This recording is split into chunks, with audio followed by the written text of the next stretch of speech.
Hey there, I'm Claire, And I'm Cosi, and we're here to talk about bad bitches. from before you were born. Hey, that's us. We're going to be talking about ancient civilizations and ancient history and female figures from mythology and history. So, bit imaginary, bit real.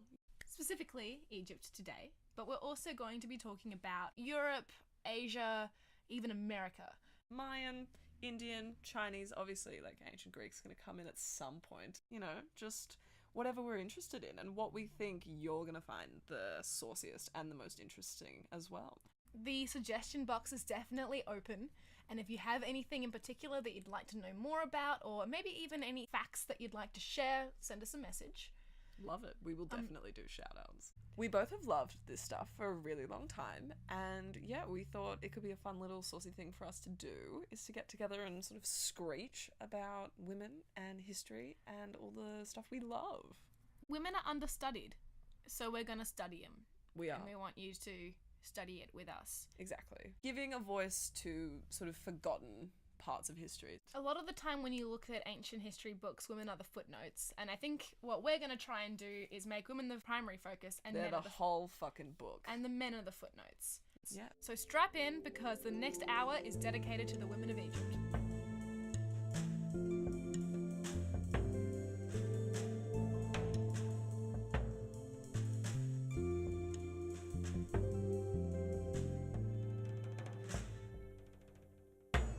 Tell me a little bit about yourself. Okay. Pretend this is a date. It's a date. Do you like long walks on the Can I beach? lie? Yes, Like it's I weird if often you do don't on lie. dates. Okay. I am an archaeologist. I Stunning. live in Melbourne, which is in Australia, Is as it? you can tell from my accent. While at the moment I'm mostly digging up Australian history, I really focus on Egyptian and Greek and Macedonian and basically any ancient culture. And I also am super interested by women's roles in those cultures. Okay. So you studied ancient history. I studied ancient and you're history. currently an archaeologist. I Do you identify more with Lara Croft or Indiana Jones? You have half a second to Lara answer. Croft. Interesting. Yes, Lara Because Croft. the outfit, isn't it? It's because of the outfit, and it's also because of the stabbing. Ooh. Indiana Jones doesn't stab as much. Interesting. Yeah, and he has that stupid whip. Okay, not stupid. It's dumb. Don't kink shame. So that's me. What about you? Tell me more about you. Well, my name is Cosi, and I am currently studying Ancient World Studies at Melbourne Uni. And I've done a bit of archaeology here and there, and I've travelled a bit all over the world and seen some pretty cool old shit. Mm-hmm. And I've been obsessed with it for a really long time, and the obsession is continuing. Absolutely. And yeah, and then I thought maybe you and I could, bang on about ancient women for a while. And you know your shit as well. Like, you've got this amazing Instagram that has quite a few people interested. Well, it's got some interesting, explicit, Yeah, it very does. inappropriate It does. content. Children be warned. Please. Is not. I have gotten some people in trouble for opening my posts at work, so we're just trying to minimise that. Yes. My focus is definitely more on the interaction between history and video games.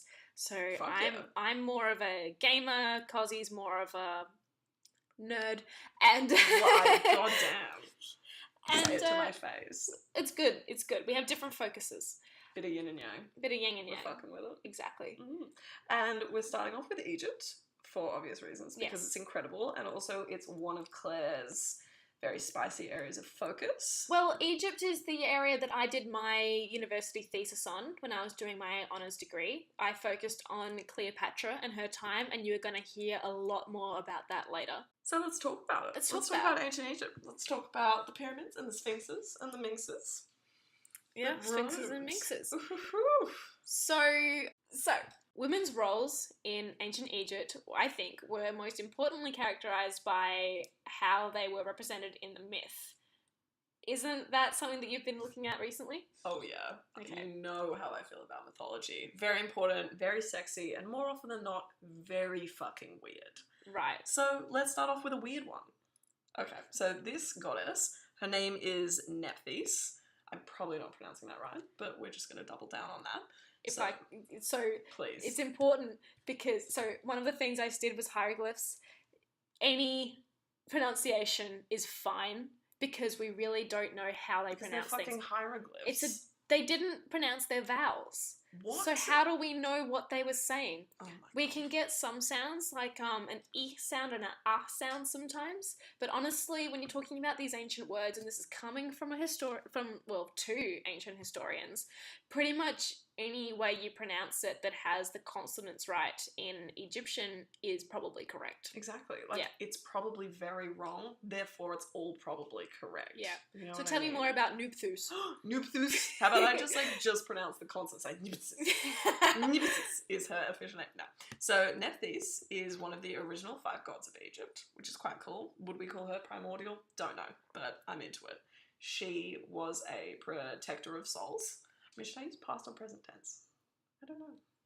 Yeah, he's present. I like that. She lives on. She is a protector of souls, and she is associated with death and decay, which is quite cool. She's also associated with the setting sun and twilight, which I think is just quite beautiful because twilight is lovely. She specifically is like the goddess of the transitional aspect of death, which is quite interesting. And of course, because, you know, in ancient Egypt, they were, you know, obsessed with sort of ritualistic stuff around death. You know, people are fucking with her in a major way. She was very important. And also, fun tidbit, the professional mourners in ancient Egypt were known as the Hawks of Nephthys. So, That's dope. right? Hawks? Mourning? Women? I don't know. Quietly changing my Twitter handle to Hawk of Nephthys. Right? So dope. So, we love her. But there's one really kind of mental myth that I want to talk to you about and I want to get your thoughts on. Yes, tell me. So, and there's like so much incest because just because it's mythology. It's Egypt. But it's not just, there's incest everywhere. It's like the fucking Lannisters, but just in every ancient civilization. So, just for future context, we're recording this about a month away from the final season of Game of Thrones is about to come out, and so it's on the brain. So it's gonna be pretty Game of Thrones heavy. There's gonna be references. If you don't know anything about Game of Thrones, Lord help you. All right. I'm so sorry. Right, so tell me about this myth of Nephthys. So, the super weird incestuous myth of Nephthys. So she disguised herself as her sister Isis, right? That in and of itself, okay, interesting, kind of weird, whatever. But she did that to seduce her sister's husband, right? Okay, and yes. Also, according to some of the mythology, she got him drunk, which is very problematic, and I don't really want to unpack that right now. You also don't often hear that about happening to men. Yeah. I mean, not a nice thing to happen to anyone. No. But it's interesting that it's been kind of flipped in this case. Yeah, I mean, some pretty shady shit from her. I'm gonna be real. Also, so the names are gonna get pretty confusing, but Nephthys disguised herself as her sister Isis to have sex with Osiris, right? But Nephthys was married to Osiris's brother, Set. So, if anyone can just, I don't know if you need to draw some sort of diagram, because I'm pretty sure I do.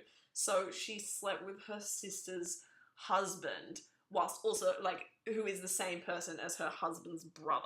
Right. Which is, so fucked. But, of course, Osiris had no idea, because, So, is she related to Osiris? Yes.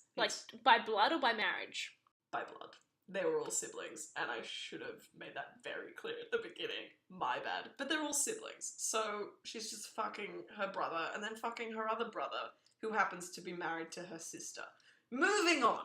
Okay, so right. Nephthys has sex with Osiris. We're just putting a pin in the fact that that's her brother. But she has sex with Osiris in the form of Isis, his wife, right? But then Osiris leaves, and he, very dramatically drops a flower that he's wearing in his hair and then leaves, and then Set comes back and he's like, what the fuck, you fucked my wife, and I know this because there's this random flower in the middle of the desert. And quick little side note, that is the mythological justification for the flowering of desert flowers. Really? How dope is that? That's fantastic. It's quite sexy. Oh my gosh. Right? So then Set who was like already super resentful of Osiris because Osiris was like golden boy, whatever. Set is like, now I really fucking hate you because you know, had sex with our sister but also my wife. So then it's Set throws Osiris in a sarcophagus, and then, you know, Osiris gets thrown in a river, and then it's just all this complicated shit where, like, Isis is trying to find his body, and it's all just, you know, a huge thing, and then he gets chopped up, and then Nephthys is, like, helping her sister, you know, with all the bits of the body, and it's just, like, the most confusing mess of sort of, like, a positive message of sisterhood, because they still, even though everyone's fucking everyone's husbands / brothers, they're still collaborating in the end to help Isis with her husband, brother, Osiris. So that's like a small positive note that I guess we can cling on to desperately. Yeah, and she still stayed married to the murderer of her sister's husband. The myth of Osiris getting chopped up and spread throughout Egypt is really fascinating. His dick gets eaten by a fish. Yes, and that started its own cult, and there was a priesthood dedicated to that. It's called the Oxyrhynchus fish cult. Oh my god. I know. Look it up. What? It's dope. How is it dope? Do they have to get their dicks eaten by fish? I don't know. Is that like the induction? I want it to be the induction so bad. Little penis nibbling fish. This is horrible. So the idea is that his dick gets cut off. Yes. Well, all of him gets cut off, but his dick specifically gets thrown in the River Nile. Yeah. And that's their reasoning for why the Nile is so fertile. Because his dick's in it. Because his dick was in it, and it was eaten by the fish, and now that fish is also a symbol of fertility. Wow. Yeah. But we're getting off track. I love that.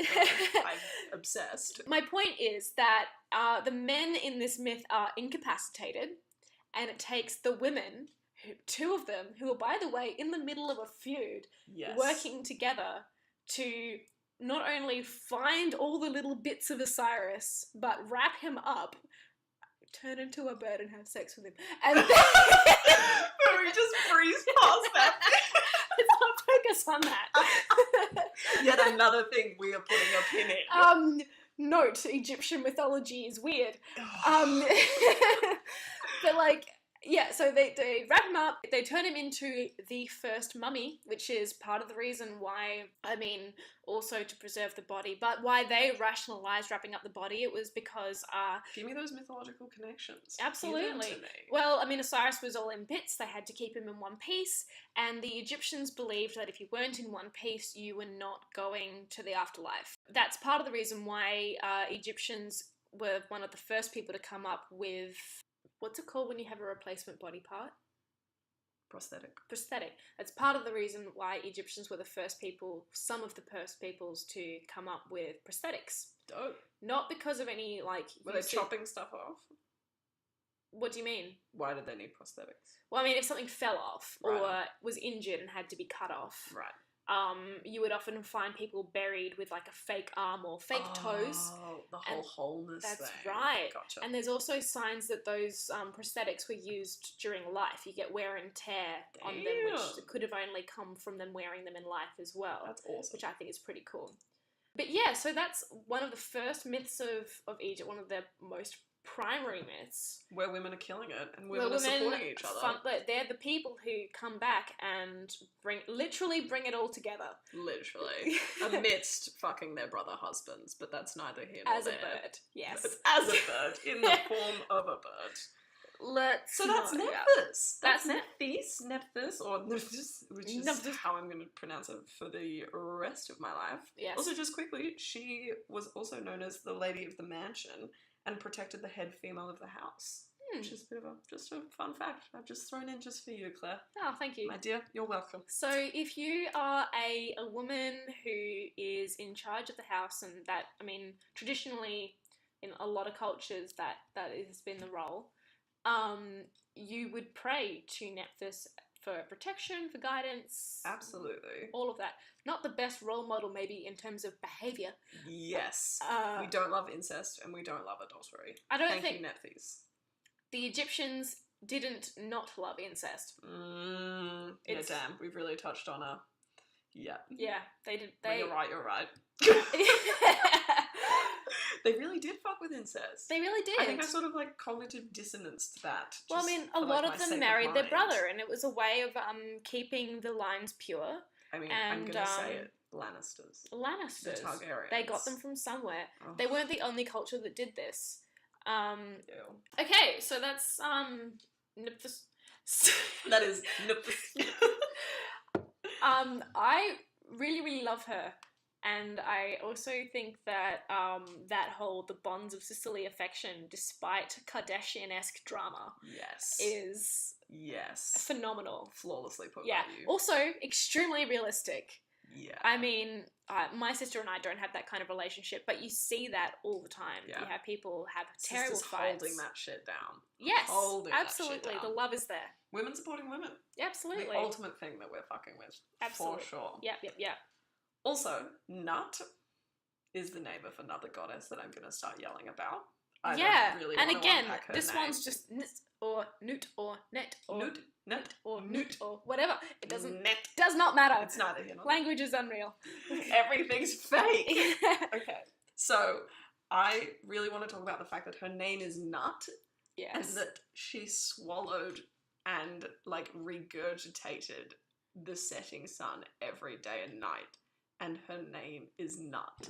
It's fucking amazing. Fuck? I hate spicy food, and I don't think I can imagine. Do you understand that I'm talking about as semen? Hot as the sun? Do you? Yes, I get it. Do you now? Yes, now. Yes, Did it only just happen now? I'm so sorry. No, I get it. I'm sorry, but I just her name is Nut, and she's swallowing every day.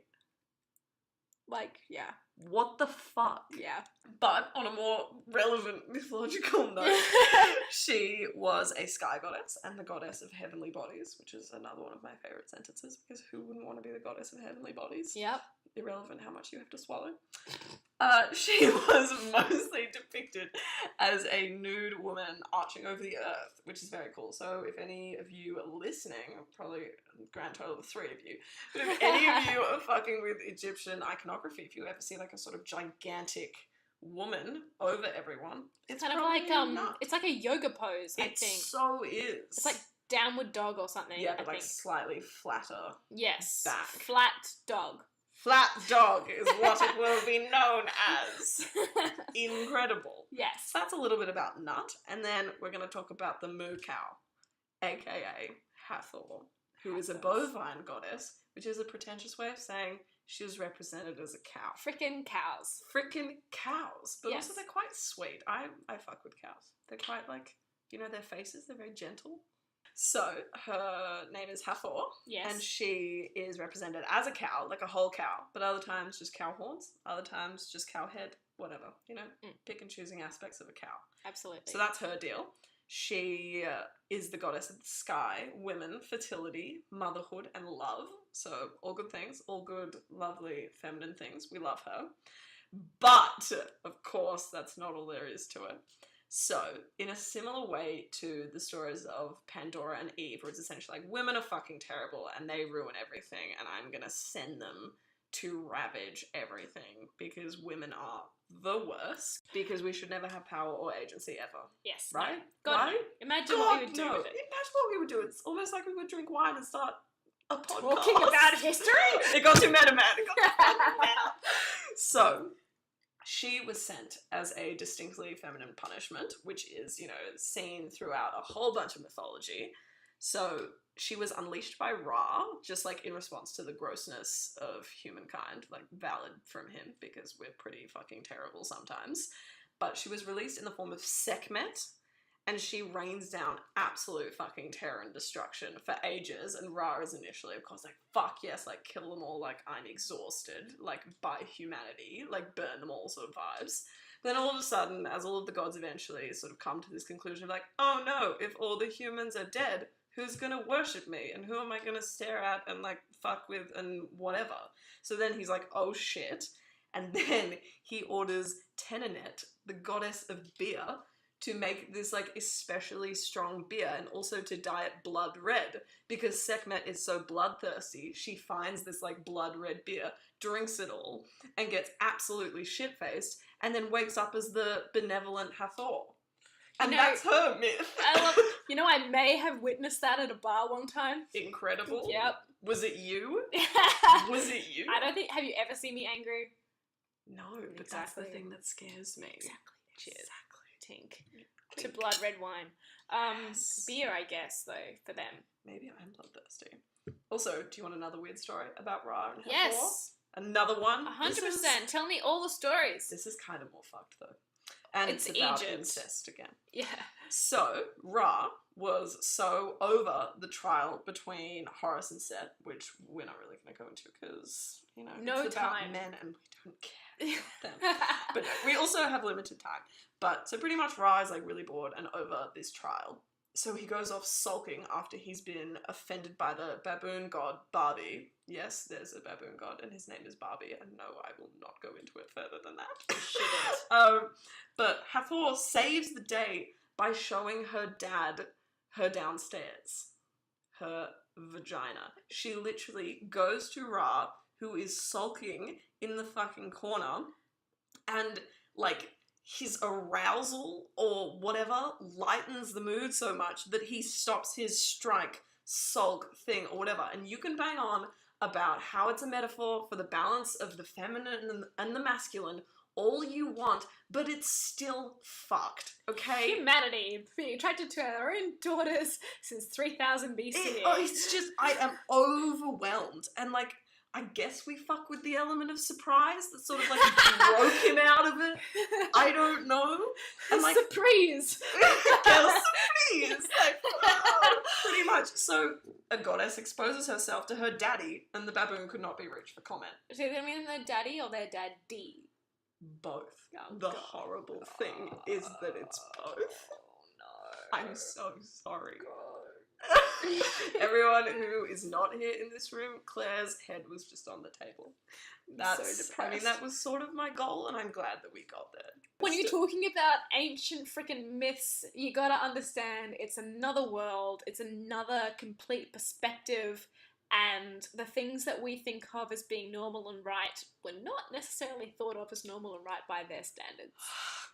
God, I'm and exhausted. The thing is, though, you can't compare it to today. It's not the same. You can if you want to have your head on the table. If you want to, it is at your own risk. At your own peril. Yeah. You can do it. Please don't say all of the historians in the world.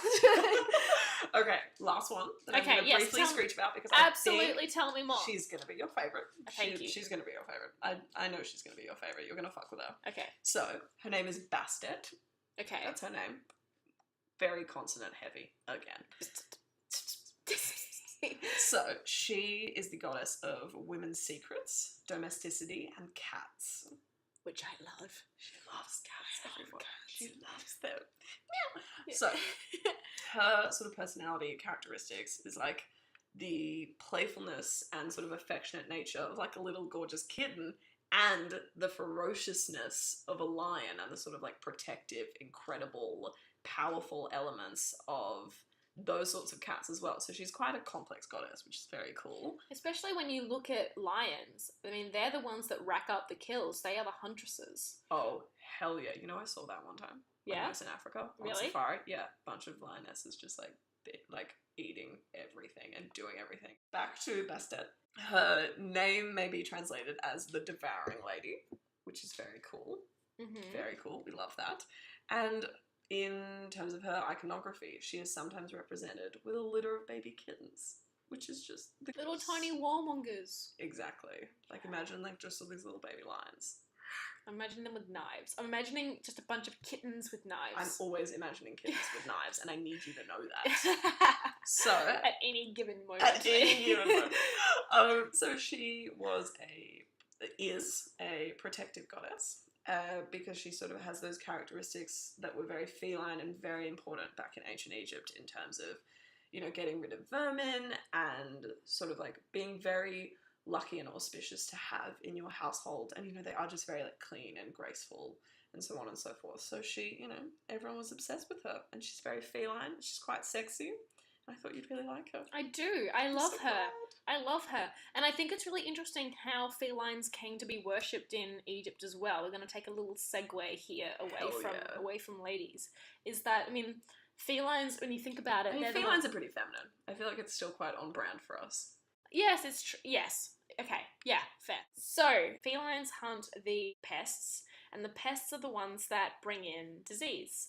So when you are a villager in ancient Egypt and you see these households and they're the ones that are free of disease and they're the ones that happen to have a cat, of course you're going to think about these cats as being a blessing. So that is what historians theorize as the reason for why cats came to be worshipped in ancient Egypt. They're clean, they're gorgeous, and they kill the rats. And they have a symbiotic relationship with humans. Obsessed. Obsessed with that from you. So I've sort of taken us through some of the weird mythology and some of the sort of representations of women being like very helpful and very constructive and very, you know, functioning very like prominently in ancient Egyptian life. So absolutely. How would you say like the mythology informs the role that women actually had in society, not from a mythological perspective, more from a historical perspective? Well, it's really interesting because the mythology is always inspired by the culture, and the culture, their beliefs and their societal norms and their values are imprinted onto the beliefs, at least the ones that last. They're very deliberate. They're very deliberately formed, and they, you know, are of course teaching lessons and informing. And thank God we still have it because it's informing us about, you know, the roles of everyone and how society was functioning. Absolutely. I mean, it's a metaphor for how they perceived people, not just women, people at the time. Yeah. And yes, the gods are different to the people, but they are inspired by how they viewed women and how they believe women operated. And conceptions of power and the role of women and, you know, the power that women could wield, which is hugely important. Exactly. And in all of those myths, you see women with immense power. Yeah, and whether for good or ill. Frickin' terror. Yes. So women in ancient Egypt were significant. However, you shouldn't really compare them to today. It's really easy to go, oh, well, they didn't really have as many rights as today, but... That's not a super helpful argument to No, make, it's because not. It was thousands of years ago. It's thousands of years ago, and when you look at the times that were contemporary to Egypt, the ones that were existing at the same time that had relationships with Egypt, so different. So different. In ancient Egypt, women could own property, they could own businesses, they could go to court in their own right, and they could hold office. And that include not only pharaoh, but also other high officers like vizier, courtiers. What's a vizier? A vizier is the person who is in second in command to the throne, like a prime minister or like the hand of the king. No, I'm just thinking about Tyrion. I know. You gotta stop though. I can't. Peter Dinklage, I love you. If you're listening. So, the pharaoh would always be tied up because their job, the pharaoh's job, was as the head of the religion, and it was to keep the country together by performing all the rituals that would appease the gods and stop them from throwing the country into turmoil. So there wasn't really any separation between royal power and the sort of like religion in ancient Egypt. No. Completely... They were one and the same. Right. And I think they have been one and the same until very, very recently in human history. Wow. Yeah. Which, yeah, we're fucked. So, the Egyptians believed that the reason why the Nile would flood was because the pharaoh had done the correct rituals, which had caused the Nile, the gods to cause the Nile to flood. It could work very well because the flooding was fairly reliable, and so everybody believed in the king, or queen, as it were. But it could backfire if there was a drought or any kind of disaster. It would mean that the king had done something wrong. Right. So let's talk about the first female king. Hell yeah. Yes. So what was her name? Her name was Sobek-Neferu. Very consonant heavy. It's a mouthful. Obsessed. It's a mouthful. And there isn't a lot of data. Wait, what's her name again? Sobek-Neferu. Excellent. Continue. Yes, or Sobek-Neferu. Mama. Okay, so she's the first pharaoh. That we know of. That we know of. That we know of. There could have been ones before. And literally, like, the only really information we have is a cylinder seal of Sobekneferu. I love cylinder that seals. was discovered by Flinders Petrie, and it's currently kept in the British Museum. And you can go and look at it, and it's amazing. And also a bust. So you have this statue, it has the head cut off and no arms, but it's you can tell it's a woman. And boobies. Excellent. Boobies, my friend. Would you say Nefertiti's? Sobeknefertiti's? No. Well, I'll say it. You can say it. And there's like a bunch of references to her throughout the record. Every now and then someone later will king list? A king, yeah. Or like there's a place called Sobekneferu, which is meant to be like in her honor. And yeah. So we know that she existed, but we don't really know that much about her life. Okay, so why do we fuck with her? Well, because she was the first. Okay. And she was one of, I think, less than 5. Damn. Yeah, that throughout the thousands of years, there weren't that many. Damn. And I think any woman that, especially to be the first that we know of, you have to have had a certain amount of political savvy, intelligence, strength to rise to that power. And while Egypt was better towards its women than other ancient societies, this is still ancient history. It's still ancient history, and it wasn't perfect, and it was still a patriarchal society. That's really important to remember. So she didn't rule for very long. She ruled for maybe 4 years. Okay, short and sweet. But she actually wasn't the person who was initially meant to rule. The person who was meant to rule was her older sister. Scandal. Whose name was Amenemhat. Right. Amenemhat IV. Okay. To be specific. Why did she rule instead of her older sister? I assume she died. I assume her sister died and she came in. I don't know, but I think it was one of those dynasties that had all female daughters and... Right. Female daughters. All daughters. And, you have to preserve the lineage somehow. Okay, makes sense. Yeah, but she ruled in her own right. She was put in there as pharaoh, which is why I say female king and not queen. Dope. And, and that is the... Female king, I fuck with that. Female king. Very nice. And she ended up being buried in a pyramid. Oh. I don't remember which, I'm sorry.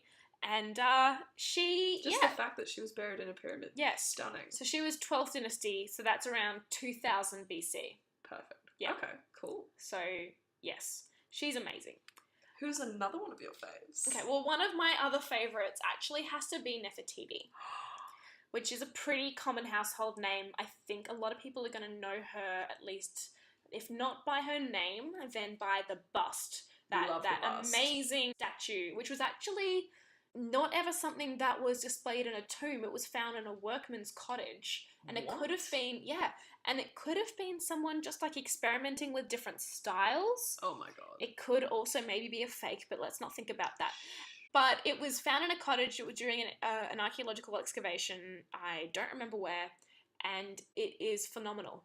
Wow. And she was beautiful. If that's what she looked like, then absolutely, yes. Absolutely. What I really love... Well, the bust is beautiful. The bust is... Yes, objectively beautiful. Gobsmackingly beautiful. Yes. I would highly recommend for anyone who doesn't know what we're banging on about, have a Google. She is gorgeous. Fantastic. So she was married to this guy whose name was Akhenaten. Right. Who was an interesting fellow. Weren't they like a really gorgeous couple?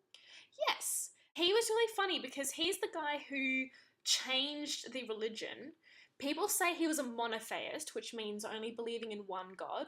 He was a monotheist in some ways, but the main thing is that he defunded the cult of Amun, which was the main religion at the time. Whoa. Yeah, so it's not quite the same as defunding Egyptian religion as a whole, but he did get rid of one of the key aspects. So like getting rid of Facebook but keeping WhatsApp. Yeah, exactly. Weird. So he wasn't exactly a monotheist, but he did make some pretty massive strokes towards it. Damn. And in its place of the cult of Amun, he established the cult of Aten, which was the sun god. Who was Amun then? Amun was also the sun god. A lot of sun gods. So it's Egypt. We're in the middle of a desert. And everyone's the god or goddess of death. Yes. Yeah, because it's Egypt. Can confirm. And they're in the middle of a desert. They're obsessed with death in the desert. I mean, it would be a primary facet of life. You know, the sun and the fact that you will die. It would be everywhere. But yes, so he did a whole bunch. He actually established a new city which had a name.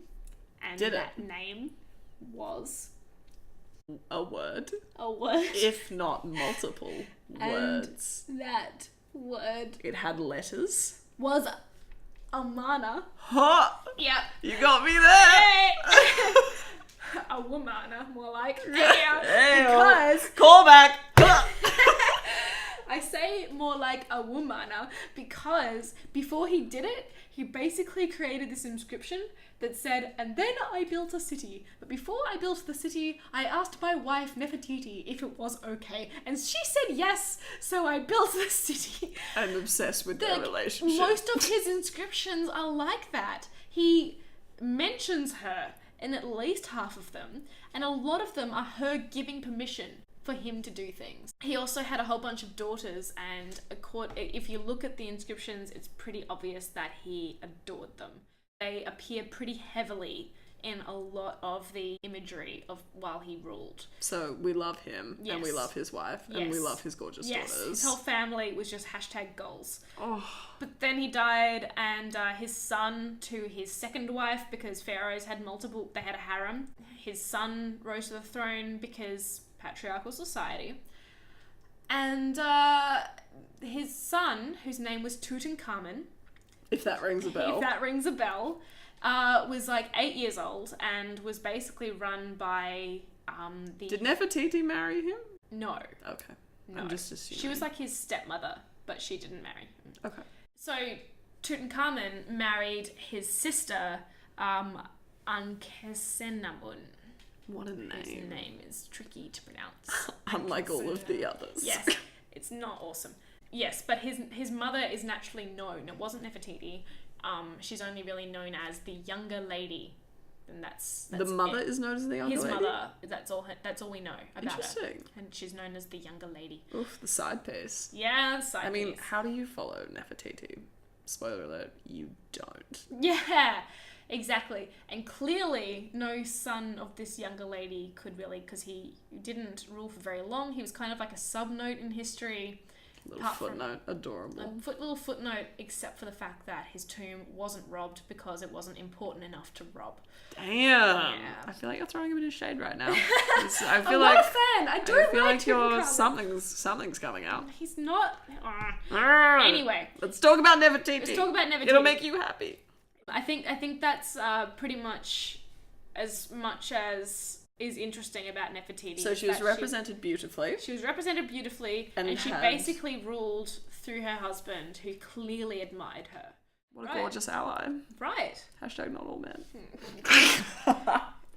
Akhenaten was the sweetest, loveliest guy, and he should be... A wholesome little soft boy. He was just the loveliest little dude. They had a very lovely sort of, by all equal accounts. relationship. By all accounts. Exactly. By the way it's represented, because that's all we can go off. But she was beautiful and powerful, and they had a wholesome relationship. Exactly. Nefertiti, stunning. Yes. The next queen that I absolutely freaking adore is Hatshepsut. Oh, now, hit me with her. She is the one who has the most amazing temple, and it's in the Valley of the Kings.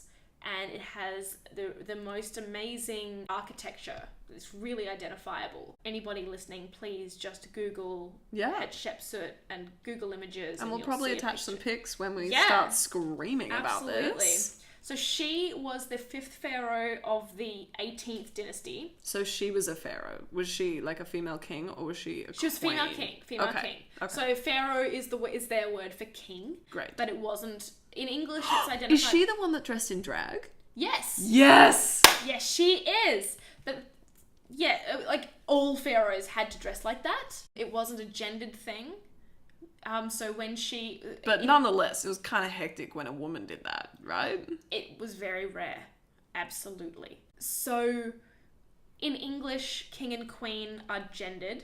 Right. In Egyptian, or ancient Egyptian, I should say, because the language is very, very, very different now, it is not gendered. And so you didn't have to be male to be a king. Right. Yeah, so which is why I say female king. So she came to the throne at the age of 12 when she married her brother, which happens a lot. This is not new. So her father was Thutmose I, who made a freaking massive dent in Egyptian history. I'm not going to go into it, but he was very impressive. It was a big deal. It was a big deal. So she married her brother, and she almost immediately began this process of outmaneuvering him through political machinations and propaganda. What does that mean? She repositioned herself as being the king, and he was more the consort. Damn. Which I love. So he's a so little much. thought. Incredible. Yes. Oh my god. I love it so much. So wait, he's the trophy wife, aka trophy That's husband. kind of what happened. Damn. So, I mean, we'll never know what happened, but the end result was that she was the king. And in that time, she waged war. She established trade. We love. Right? So she established trade with this kingdom to the south, and its name was Punt, which is weird, and we can tell why it didn't last long in this country. The myth goes that they hadn't gone there. She says in her temple that they hadn't been there in such a long time, and she re-established trade. That's not entirely correct, because they had a trade route there, but she definitely reinvigorated trade to that area. And fantastic. Even after her death, they maintained really good relationships with Punt until I think they eventually conquered it. She also led a really successful campaign against someone. Somewhere. I think it may have also been Punt. Those fuckers But again. it was short and sweet. Yes. And, which is, we know a short campaign is a good campaign. True. The thing is that, like, when she rose to power, it was almost immediately after this group of peoples called the Hyksos had taken over the north of Egypt. So they had kind of settled in Egypt for around 300 years. We don't know what happened, but then there was a plague, and then for some reason they all left. That's all the archaeological record will tell us. Right on. But trade relations had been disrupted during that time. So when I say she'd reinvigorated trade, what I mean is there had been 200 or 300 years of disruption, and she had come in and re-established. She sorted it out. She sorted it out. Hells yeah. She also made a whole bunch of building projects. Ooh. So even though after she died, we don't know how she died, we don't know when she died, but what we do know is that they worked really hard to erase her name from history. Why? We don't know. My guess is that she wasn't particularly popular, possibly because of her gender, but maybe Whoa. she was just a really firm ruler, which is what happens when you are rising to power in adversity. Damn. I mean, Iron Lady much. Yeah. Oh, damn. But the fact that she built so much, they literally couldn't erase her from history. Oh, I love that. Because she had so many building projects that they didn't find them all. Like, she was just incredible. That is fantastic. Yes, she was absolutely fantastic. And actually, also, thing that I just found out is she is the person who ground frankincense into coal eyeliner. Oh my god. And that's the first recorded use of that resin. Oh my god. Yes. So that's Hatshepsut, dope. Shout out to her. I don't want to say she invented eyeliner, but we're gonna say it. She helped. She didn't fucking hinder it. That is stunning. Yes. So she was incredible, and I love her so much. What else? What else? I feel like there's one big one that I feel like you're gonna start screeching about. What do you reckon? Hit me with her. My body is ready. I am emotionally and spiritually ready. Cleopatra. She was amazing. Oh, I can't even hold all of my feelings about Cleopatra. So when I say you shouldn't have to hold won't. them all. I will not. Try and hold me back. But for people who don't know much about her, or who right. don't know the background, give us just like a couple of spicy dot points to introduce us to Right. her. So Cleopatra, when I say Cleopatra, what I mean was Cleopatra the 7th, or Cleopatra Philopater. Cleopatra, the 7th Philopater, or she who loves her country. Ooh, Yeah. so that's what that means. Yes, exactly. So, when Cleopatra rose to power, her dad, whose name was Ptolemy, was giving away parts of Egypt to the growing Roman Empire. Rome was getting bigger and scarier And fatter. and her dad gave away Cyprus, and he also gave away Cyrenaica, also known as Cyrenaica, I guess, depending on who you're talking to. Egypt was shrinking, and both literally and metaphorically, its economy was not good. So she was made her father's co-ruler as Why? an early teen. I guess he saw potential in her. Right. He didn't really publicize his intentions, but the fact is that when he knew that he was coming to an end, he made her his co-ruler and not his son. That's awesome. So then when he died, she married her brother, Sure. whose name was Ptolemy. Wasn't he like 7? He was very young. He was very, very young. I don't know his exact age. Let's go with 7. 7's a good guess. He was definitely pre-teen. She began a process of positioning herself above him.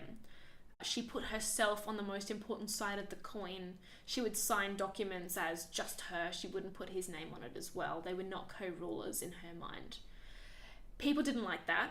I don't know what his personal reaction would have been, but Especially if he was 7. well, yes, but his supporters did not like that.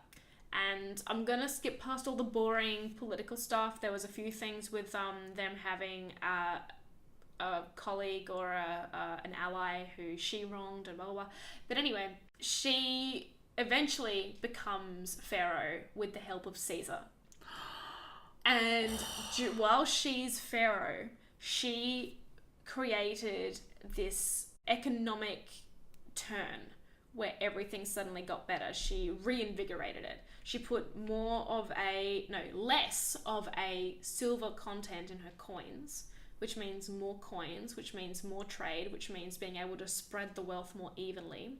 She was the first Ptolemaic ruler ever to learn the native Egyptian language. Jesus. Before that, they all spoke Greek because it was a Greek. They were Macedonian, and they really only spoke Greek before that. So she was the first Macedonian/Egyptian ruler to actually learn. And she also really connected with the old Egyptian deities. She connected herself with Isis and made herself... She represented herself as Isis, didn't she? As she did. Right. She did.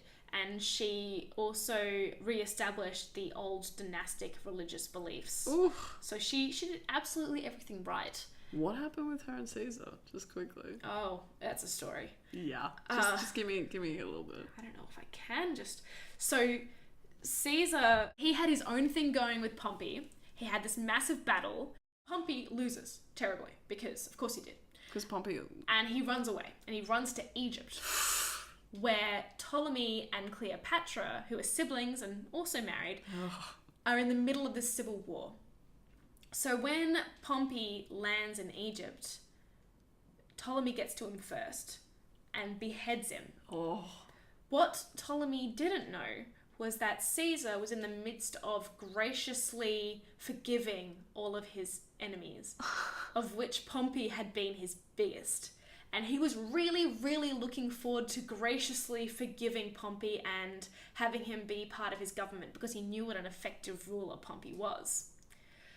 So Ptolemy welcomes Caesar into his palace, sets up guards all around the palace to stop a certain lady with certain intentions from getting in. And he presents Caesar with his greatest enemy's head on a plate. Jesus. Caesar is not too pleased because he had his own thing that he wanted to do.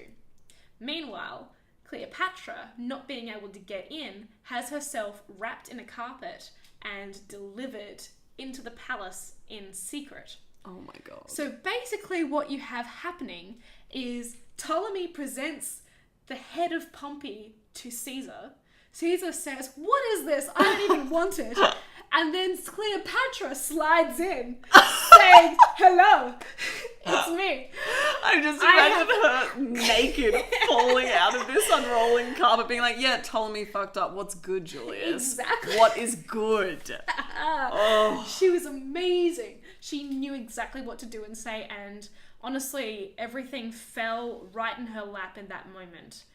Well, it didn't fall in her lap. She was smuggling in a fucking carpet. There was a small amount of effort on her There was part, a bit of work. There was a bit of bloody work. But my point is, she was incredibly lucky that it happened in that way. That Ptolemy fucked up. And that Ptolemy fucked up. And it gave her the opportunity to rise to power and rule in her own right, during which she began this incredible economic reform, and she put Egypt back on the map, which is what kind of caused it to be conquered eventually in the end, but let's not talk about that. Yeah, let's talk about more the fact that for centuries after her death, she was known as a mathematical genius, a medical writer.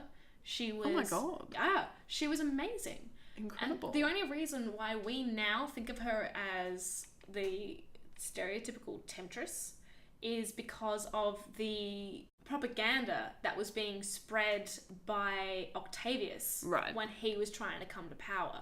Right.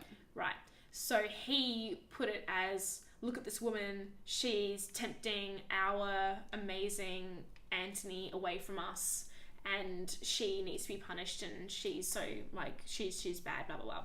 Which is honestly one of the easiest ways to criticize a woman, is by attacking the sexuality. Of course. But I do think there is something to be said for, like, an aspect that has been emphasized, you know, based on the stuff I've been reading, that it wasn't that she was overwhelmingly beautiful. That wasn't the angle she was working. It was her incredible intellect and charm. And I think that that is something that separates her, you know, from a lot of the sort of tropes of women that we're, you know, sort of forced into, like, dealing with. But it was, you know, it was her brain and her just sort of, like, charisma, and that's why the most powerful men in the world at the time were just fucking falling at her feet, and I think that's incredible. Absolutely. I mean, she wasn't very attractive. She had, like, a big nose and, you know... The reason why she was portrayed in that way was because she was trying to make herself look like Antony. It was another form of marketing. That's, like, hot in its own way. Right. Somebody described her at the time, and I'm trying to think of what he said. What was it that he said? Anyway, but you have one of these guys explaining what she looks like, and it's not super flattering. Right. And Plutarch described her, and he was talking about her having, like, an overbite and squinty eyes and all that stuff, but he says the main thing about her, he said, was her intellect. Oh. Which was... But you know what? You know what my favourite story about Cleopatra is? And this is like a fucking mood. So, when Antony was summoning all of the Eastern kings and queens to come to him because he was forming his own Eastern Empire, she arrived, like, A, late, and B, on a barge that had its sails doused in perfume. Oh. And then she approached him from downwind. Oh my God. So everyone could smell her before they could see her. Oh my God. And she arrived in this amazing ship decked in gold. And everybody left Antony and came to the shore, and he was left by himself and he had to come to her. She is flawless. She was amazing. And I love her so much. There's an incredible story of her displaying wealth in just, like, the sexiest and most unbelievable way. She was incredible. I don't remember who she was at dinner with. It was either Caesar or Antony, or I think it was one of those two. And there are so many incredible representations of her taking off her pearls and putting them in wine. And then, you know, some people say that that's, like, the creation of champagne because the, you know, whatever state the pearls were in would have reacted in the wine in a certain way and, like, had, you know, created carbonation or whatever. So that's, like, amazing. And, like, you know, we could talk about that later. But just her... I'm sure so much of it has been, you know, distorted and whatever because of the mythological and historical record. But all of these stories we have about her and the mythology and the sort of, for lack of a better word, magic that envelops her. It's just such a testament to her power and her sexy fucking brain. And I'm just, exactly. That's the way we should describe Cleopatra. She had a sexy brain. And but she came out with all these amazing written works about what was at the time modern medicine, and I think that it's so important to know This was a gifted woman. She was supremely intelligent and she used it to advantage. And yes, okay, she did manage to seduce two of the most powerful men in the world. At the time, that wasn't unordinary. That would have been the way that political connections were formed. But she was pretty fucking good at it. She was good at it, and she did it, and she saved her country, at least for a time. She bought some time. Yes. I mean, Rome took over, and they ruled, and Egypt did thrive for a long time, and it was a shining jewel of the Mediterranean. And there's a reason she's, like the most famous sort of Egyptian figure. She's a very romantic figure. 100%. Yes. There's a lot of sort of imagery and several stories that people just take and run with. Absolutely. I think people overestimate her attraction and they underestimate the intelligence. Absolutely. And I think exactly as you pointed out, it's important to note that, yeah, her brain was fucking sexy, but there was a lot of stuff that her brain was doing that was not to do with seducing and fucking. There was, her brain was busy doing other shit as well. Absolutely. Complex woman. In conclusion, I love when you conclude. Haha, buddy. In conclusion, the women of Egypt were maybe not equals, but definitely they were not underestimated by any means. They were wielding some power. Absolutely, both literally and figuratively. Literally in terms of the Hatshepsut, Cleopatra, and Nefertiti, but all in many different ways. Nefertiti through her husband, but he clearly admired and respected her and respected her opinion, as all husbands should. Hatshepsut in her own right, maybe through fear, we don't know. And I kind of fuck with that. I kind of hope it was fear. Through her military campaigns as well. Yeah. If you look her up, you can see some of the military campaigns that she successfully completed. Give me that ruling with an iron fist. Oh, buddy, she was so good. And Cleopatra, through her mind, she's known as a seductress, but that's not all she was. Yeah. That may not even been who she was. Like, I mean, Roman men were horny as fuck. I doubt it would have been that hard. Psh, come on, don't do her like that. Don't do her dirty like that. She fucked Julius Caesar. Like, who didn't? Probably a lot of people. God, nah. She still got it, man. She fucking got it. I back her. I back her abilities in that respect for sure. Can you summarize the Egyptian women of myth?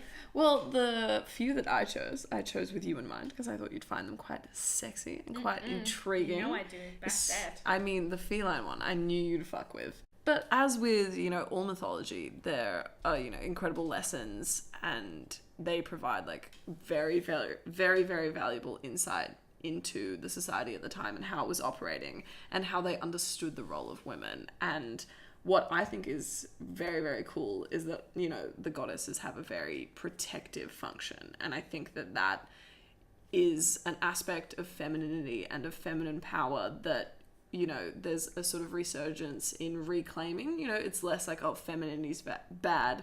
Femininity is not something we should strive for, but these gorgeous, strong, powerful, dynamic feminine goddesses are very protective, and I find that like very, very lovely. So that was a fun little sexy thing that I was really, really into learning more about. And I think what's very cool is how the goddesses are represented with just like random parts of animals. Like a lot of the goddesses had animalistic aspects and they were characterized by sort of how the people of Egypt understood those animals and the behavior of animals. So the fact that, Bastet was represented as a cat or with the head of a cat, was indicating her sort of like feline qualities, and similar with sort of Hathor and the representation of her as a cow. I think that's very cool and like, of course, very visually beautiful as well in terms of the representations. Like, I love how complex and sort of diverse the representations of the gods and goddesses in ancient Egypt were. Absolutely. I think the main thing to say is that women in ancient Egypt were powerful and scary. And doing some weird shit. Like, whether it's in the myth or in real life, like, they were out and about. They were not, being seen and not heard. They were being fucking heard. Yeah. And they were sexy. And they were sexy. Right. Cheers. Cheers to that. Cheers to that. And cheers to anyone listening who has made it this far. God damn. Yeah, absolutely. Congratulations on your stamina. You've done very well. Absolutely. Absolutely. All right. Thank you and good night. Claire and Cosi signing off. Yeah.